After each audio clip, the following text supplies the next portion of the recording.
Men in Ghana have no fear of rejection. By the time an American man would be thinking before they talk to a woman, dang, I wonder if she'll say yes or what's she gonna say, a Ghanaian man's shot is already halfway to the rim. I'm telling you, if they see you, they like what they see, they're gonna say something right then and there. The only reason they wouldn't is if you are in a moving vehicle. Other than that, especially if you make eye contact. So tell me why. I was in the club one night, right? And of course, like since it's day December and a lot of people are out in Africa at the time, there was a group of men that were like having like hookah. And this night I was just drinking wine, I was enjoying myself. And there was one, he was like kept winking at me, and I was in my head. I said, "What am I about?" I said, "What am I about to do with that?" I'm like, "You think I'm about to get up and come over there because you winked at me?" I'm like, "What are you?" I'm sat until further notice. Right? There's another man in the section. I don't even know how we made eye contact that far away. He raises his glass, I raise a glass to him. Next 5 seconds, he's at the table. What are you doing? Like, that's. What are we doing? There's no time being wasted. They are on a different type of timing. I guarantee it. They are very direct. They're gonna let you know what it is, and if it's good, and that's just the culture. That's just the vibes. It's like 24/7 motion. Oh, for all of my time that I've been on social media, I've learned quite a few things directly from women. Looking at the blogs, right? Looking at the tweets, looking at the IGs, right? And I've understood that women see men in a certain type of light. But let me be more specific. When it's black men, American black men, they're seen and deemed in a very negative light. If you are a black man in America and you go up and you decide that you see a nice woman, a beautiful woman, and you want to ask for her name, you want to ask for her number, you want to try to introduce yourself, you're being overbearing.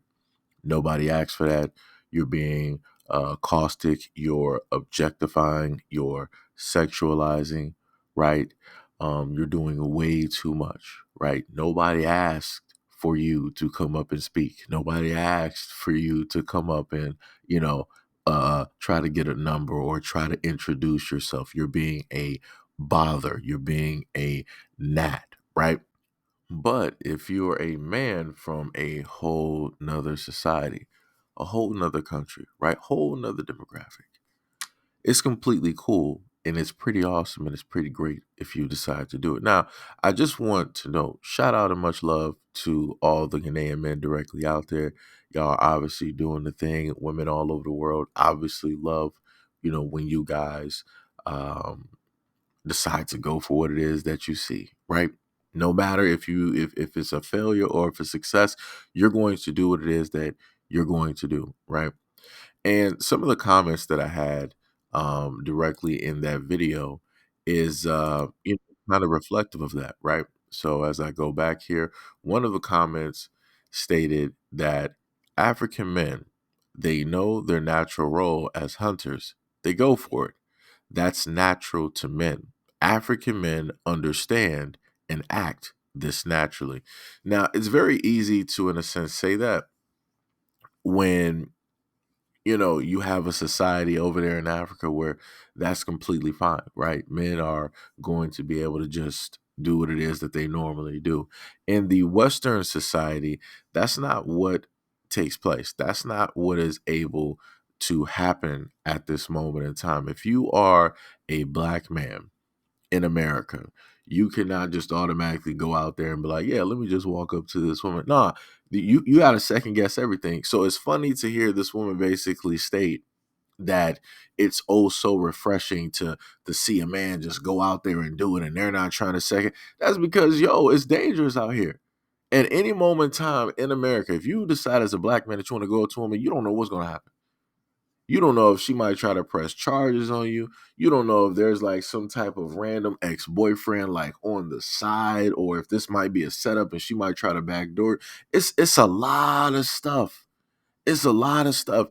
And it is just hilarious hearing it from her perspective on how she's basically trying to judge these two things as if they're the same, and it's not. These are two different societies. Two different societies.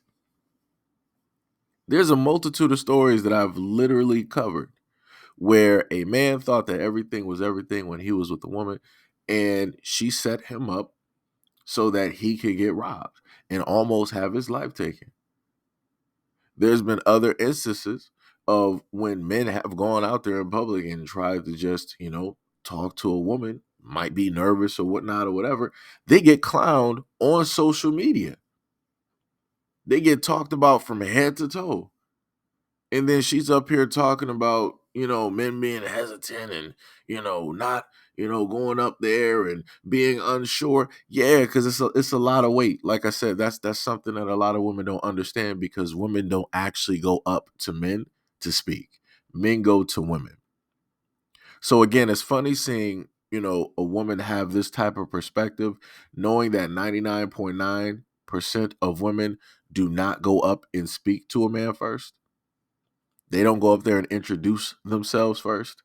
They're not looking and asking for a name and a number. It's hilarious. Like I said, the perspectives out here is crazy. It's completely crazy. And then we have some other comments, right? So on another page, it said, that's because African women are receptive to being approached, regardless of whether they will say yes or no. American women right now in 2024, you better have tough skin to deal with some of their responses. And that's facts. You can see it directly on social media. A lot of people are like, oh, all of these things are just skits. These women don't actually act like this. All of these things are just skits. Okay, I guess. Whatever makes you feel comfortable in that, I guess. The whole world is a skit, right? Let's just label the whole world as a skit. Don't just label one thing. The whole world is a skit, right? Another person said, probably because American men X out women after being rejected. Literally just happened in New York. Now, I want people to understand. You do have things out here that do happen because some men, the few out there, don't know how to specifically control their emotions, right? Nobody's not saying that things like that don't happen. But every single time we have a conversation, you always have this exact same argument, as if every single woman, every single day around the planet in unison, all at once, are literally facing and seeing this happen every single day, every single minute, every single hour, every single month, every single year. If that was the case, again, and this is not me dismissing the things that take place, but when I'm talking about severity, if that was the case, a lot of stuff on this planet would just stop moving. A lot of things would just stop happening. Like, you would literally just see these stories nonstop every single day, all around the world. Like, literally, like, this would be a top issue when it deals with like the world governments or whatever it is. But that's not where we are at this moment in time. So again, not being dismissive in the things that do take place to women, but I'm just simply stating, whenever we have these conversations dealing with dating or people trying to talk, this should not even be the main topic of conversation, because now we just went from dating to automatically somebody being a perpetrator and somebody being a victim. And that's pretty much the end of the conversation. There's no reason to even continue on the conversation, because there's nothing to talk about now. Like, sides have literally been decided. The energy is pretty much dissipated at this moment in time. It's no reason to even talk about a date. It's war now. Because everybody's on, one person's on the left, one person's on the right. Another person said, I don't even want to say how much this is cap, but I'd be wrong to explain the horror stories that I've heard of Ghanaian and African men in general on how they react during rejection. Not everyone are like that, but come on, we got to stop acting like we aren't the same people. LOL. He is correct. How do I know that he's correct? Because there's a brother by the name of O'Shea Duke Jackson back at it again with another video, right? And if you happen to go directly to his platform, he is on the African continent, and he has been making a lot of strides, making a lot of videos, with African content creators there, going over the society, going over different differences, having, different topics, right? And one of the topics that came up in a video that I seen last year was the rejections and how it is that Black American women are, facing issues directly over there, but they don't have nobody to cry to because the government is not for them and it's not about them. They don't have anybody that they can go to. So all of that is left in silence. And the only people that can actually speak on it are the Africans that are there. But like I said before, the main thing, the main propaganda that is always being stated here in America is that, yo, this is what black men do. Black men are the enemy. Black men are this. Black men are that. But yet, if women go to a whole bunch of other countries, you're going to notice that other men of different nationalities seemingly do some similar things. But because people don't travel, because people don't do any research, because people ain't looking, they're only going to notice and say these things only specifically happen here. And again, you have a small minority of men that are out there performing these things.